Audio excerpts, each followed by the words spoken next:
জুতো মারবেন আপনি, মালা পরবেন নিজেই। কে কি বলে জানেন? অন্যকে জুতো মেরে সেই জুতোর মালা নিজেই পরে ঘরে ফেরা। রাজনীতির অভিধানে বোধহয় এর একটা নাম থাকা উচিত। কারণ আমরা এমন এক সময় বাস করছি যেখানে বিরোধী থাকাকালীন গণতন্ত্রের জন্য কান্না, আর ক্ষমতায় এলেই সমালোচনা মানেই ষড়যন্ত্র। মানে বিরোধী থাকলেই গণতন্ত্র বিপন্ন, আর সরকারে এলেই সমালোচনা মানেই দেশদ্রোহিতা।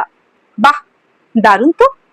নমস্কার, আমি মিঠু, স্বাগত বাংলা বাইটে। গণতন্ত্রের সংজ্ঞাটাও বেশ মজার হয়ে গেছে। 5 বছর অন্তর ভোট দিন, একটা সরকার নির্বাচন করুন, তারপর 5 বছর চুক্তি করে বসে থাকুন। কারণ নির্বাচন করে যে সরকারকে ক্ষমতা এনেছেন, এবার তার পালা। নিজের ইচ্ছে মতো কাজ করবেন, কারণ যা খুশি করার লাইসেন্স আপনি তাকে দিয়ে দিয়েছেন। এটাই গণতন্ত্র। দিল্লিতে শুরু হওয়া ছাত্র আন্দোলনের প্রসঙ্গে আসি। বেকার যুবকদের আরশোলা বলে কটাক্ষ, তারপর প্রতিবাদ, আন্দোলন, মামলা, রাষ্ট্রের কঠোরতা, এই সব নিয়ে একটা প্রশ্ন সামনে চলে এসেছিল। যুব সমাজ প্রশ্ন করলে তাকে উত্তর দেওয়া উচিত, নাকি অপমান করে চুপ করিয়ে দেওয়া উচিত? এই প্রসঙ্গে আদালতের সাম্প্রতিক নির্দেশ প্রশ্নটাকে যেন আরো গুরুত্বপূর্ণ করে তুলেছে। যদি আন্দোলনকারীদের বিরুদ্ধে যথেষ্ট ভিত্তি না থাকে, তাহলে শুধু আন্দোলন করেছে বলেই তাদের জীবনটাকে মামলায় আটকে রাখা যায় কি? রাষ্ট্রের হাতে ক্ষমতা আছে, কিন্তু ক্ষমতা থাকলেই তার ব্যবহার কি ন্যায়সঙ্গত হয়ে যায়?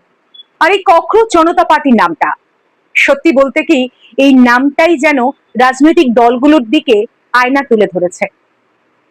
দল বদলায়, পতাকা বদলায়, স্লোগান বদলে যায়, কিন্তু ক্ষমতার ভাষা আর বদলায় না।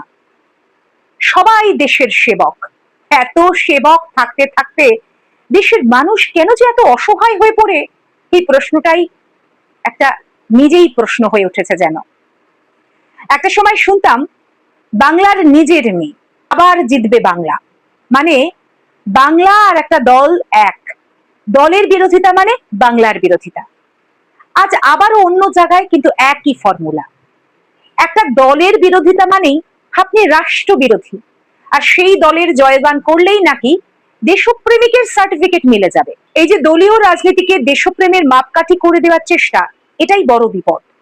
কারণ দেশ কোনো দলের ব্যক্তিগত সম্পত্তি নয়, ভারত কোনো দলের নয়, বাংলা কোনো দলের নয়, গণতন্ত্র কোনো দলের ব্যক্তিগত লাইসেন্স নয়। আবার সেই চির পরিচিত ভূত, বাংলাদেশি, পাকিস্তানি, বিদেশি ফান্ডিং, রোহিঙ্গা। প্রতিবার নতুন নতুন শত্রু, নতুন নতুন নাম দরকার হয়। কিন্তু প্রশ্নটা সোজা, অভিযোগ করলে তার প্রমাণ কই? বিদেশি ফান্ডিং আসছে, তার প্রমাণ কই? রাজ্যে নাকি রোহিঙ্গায় ভরে গেছে, ক্যামেরার সামনে তার প্রমাণ কই? কিন্তু রাজনীতিতে এক বেশ সুবিধে আছে, অভিযোগ করা যায় প্রমাণ না থাকলেও। প্রশ্ন করলেই প্রশ্নকর্তাকে সমাজের চোখে সন্দেহভাজন বানিয়ে দেওয়া যায়। আন্দোলনে জল ঘোলা হলে মাছ কারা ধরে, বড় আন্দোলনে জল ঘোলাও হয়, ফেনাও ওঠে। কেউ বাড়াবাড়ি করে, কেউ অশালীন হয়, কেউ সুযোগ নেয়, কেউ উদ্দেশ্য প্রণোদিত ভাবে উস্কানিও দেয়। এগুলো সব নিন্দনীয়, কিন্তু এখানেই শুরু হয় আসল খেলাটা। একটা বিচ্ছিন্ন ঘটনাকে বা বিচ্ছিন্ন নোংরামি যাই বলি না কেন, পুরোটাকেই আন্দোলনের চরিত্র বানিয়ে দেয়া হয়। একটা পোস্টার, একটা মিম, একটা রিল, একটা কদর্য স্লোগানকে দেখিয়ে বলা হয় পুরো আন্দোলনের চরিত্রটাই এমন। এটা প্রতিবাদ নয়, এটা ন্যারেটিভ ম্যানেজমেন্ট। কেউ অপরাধ করলে তার বিরুদ্ধে ব্যবস্থা নিন এবং গুরুতর শাস্তি হোক, কিন্তু একজনের অন্যায়ের জন্য, নোংরামির জন্য হাজার হাজার মানুষের এই আন্দোলনকে প্রশ্নের চিহ্নের মুখে ফেলে দেওয়া যায় কি? একজনের অপরাধের বিচার আর একটা আন্দোলনের বিচার কি এক জিনিস? আর এখানেই এক অদ্ভুত দ্বিচারিতা সামনে চলে এসেছে। যখন মমতা বন্দ্যোপাধ্যায়কে ব্যঙ্গ করা হতো, বিদ্রুপ করা হতো, রিল বানানো হতো, মিম বানানো হতো, তখন অনেকেই বেশ উপভোগ করতেন। আপনি মমতা বন্দ্যোপাধ্যায়কে পছন্দ নাও করতে পারেন, কিন্তু তিনি তো এক রাজনৈতিক ব্যক্তিত্ব। কিন্তু না, তখন স্বাধীনতা বিপন্ন হয়নি। কিন্তু যখন বদল হলো, অন্য রাজনৈতিক নেতাকে নিয়ে দুটো ব্যঙ্গচিত্র সামনে চলে এলো, তখনই স্বাধীনতা বিপন্ন হয়ে গেল। তাহলে প্রশ্নটা খুব সহজ, আপনার স্বাধীনতা কি মতাদর্শ ভিত্তিক? এটা স্বাধীনতা, নাকি এটা পক্ষপাতের স্বাধীনতা? গণতন্ত্রের আসল সৌন্দর্য কিন্তু অন্য জায়গায়। কেউ সমালোচনার ঊর্ধ্বে নয়, না মুখ্যমন্ত্রী, না প্রধানমন্ত্রী, না বিচারপতি, না বিরোধী নেতা, কারো মাথার উপর গণতন্ত্রের ছাতা নেই। তারপর শুরু হলো রাজনৈতিক পাল্টা মিছিলের মহোৎসব, নিজেরাই রাস্তায় নেমে গেলেন। একসময় আরজি কর নিয়ে মিছিল হয়েছিল, আজ অন্য পক্ষ মিছিল করছে। একসময় অপরাজিতা বিল নিয়ে কথা উঠেছিল, আজ পরীক্ষা ব্যবস্থা নিয়ে কথা উঠছে, সংসদে আলোচনা হচ্ছে, পরীক্ষা ব্যবস্থার সংস্কার নিয়ে কথা চলছে, প্রশ্নপত্র ফাঁস ঠেকাতে নতুন আইন আনার উদ্যোগ চলছে। তাহলে সমস্যাটা সত্যি রয়েছে, এইটা অবশেষে মেনে নিতে হচ্ছে। তাহলে এতদিন যারা প্রশ্ন তুলছিল তারা কি সবাই দেশদ্রোহী ছিল, নাকি সত্যি সমস্যাটা ছিল? আর এই যে ডাবল ইঞ্জিনের বড় ইঞ্জিন যখন একটু গরম হয়ে যায়, তখন ছোট ইঞ্জিনকে হর্ন বাজিয়ে জানান দিতে হয় আমি কিন্তু এখনো আছি।